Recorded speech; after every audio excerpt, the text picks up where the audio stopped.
probably answer some of these, but I'm going to go a little different direction and just when you're trying to define success of spring, how are you going to, like, let's go to April 15th. How are you going to determine, hey, we had success this spring? Yeah, I mean, that's a great question. I'd say, making sure that we're all on the same page, staying on one accord. I mean, a lot of people are saying that we have one of the most offensive production that's coming back and all this and all that, but, just as far as we made those big strides last season, we can easily take those steps back if we keep on listening to that type of noise and everything. So I feel like for us to know, we have to feel like we were better than last spring. That makes sense. And along those same lines, like, whether it was you on the Rich Eisen show or game day coming here, that all just came fast and kind of out of nowhere, right? Yeah. And I'm not saying it's all going to happen again, but that's surely the goal.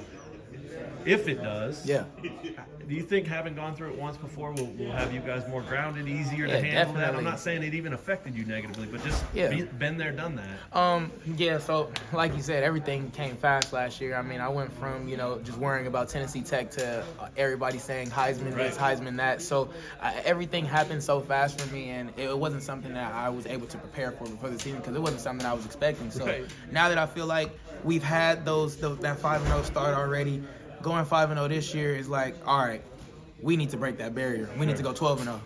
So I definitely feel like last year was a great starting ground for us because now we can go into this next season. All right, we're supposed to go 5-0. We're supposed to do this. That's cool. You might have just answered this. Sorry if you did, but Sleeve was just talking about getting you foundationally where you need to be and then making you bulletproof. Yeah. What does bulletproof mean to you? Bulletproof means to me being able to, prepare myself for beyond college football. I feel like this year we put a big emphasis on being able to withstand all the hits that I did take. I mean, looking back at film, there's a lot of hits that I took at the beginning of the year that I really never really realized that I was taking.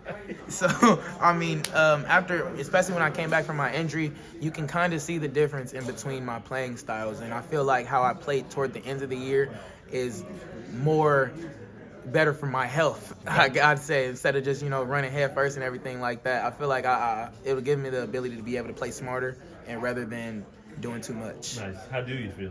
I feel good, honestly. Definitely feel good. Yeah, and how often do you think about the Liberty Bowl? Not much, because really? I lost. Yeah. So, I mean, if we won, I'll probably be thinking about it every single day. But it was one of those games where, like, okay, yeah, we had a good offensive game, but we didn't come out with the win, which is ultimately the main goal for our team, and that's our biggest emphasis, being able to go in every single day and try to get a W. That's the last thing for me. When you think about this leadership council, and Sleeve was just talking about that too. He said, I think 16 guys have to go every week, but 50 are showing up. What does that mean to you to hear that, to see that number? It means that we're going to be able to build this program for the future. We're not just building it for the present. We have a lot of guys, especially young guys, who want to be able to be leaders on this team, especially when, a lot of us older guys are gone. Mm-hmm. So, I mean, I feel like it's just all about building the foundation right now. We want to be able to have as many leaders that we can so that the more amount of leaders that we have on the team, the more we're going to be able to bring everybody up to that standard rather than, all right, there's 8 captains, 8 leaders, and the rest of the team. Mm-hmm. The more guys that we have to be able to push each other to the same standard allows us to be able to play as a team. There's room for that then. The number can be as big as you want. Oh, definitely. I mean, honestly, I'd love it if all 115 guys came to the leadership council meetings. Were you blown away by it? He said yeah. He was.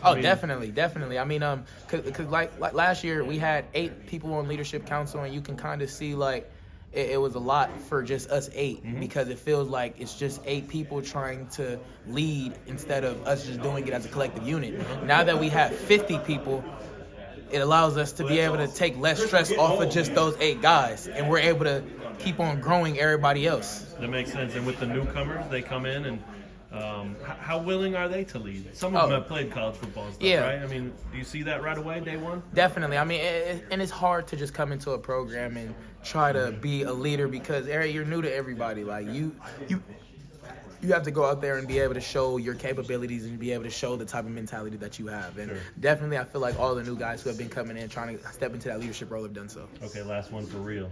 What did it feel like to just be out there again today, running around, doing what you guys do? Yeah, I mean, it feels good. I mean, I love the game of football. Yeah. I love to be able to go out there, just to be able to picture myself making plays and then being able to go out there and do it. It's a dream that I've had since a kid. And, I just want to be able to keep on playing football as long as I'm able to.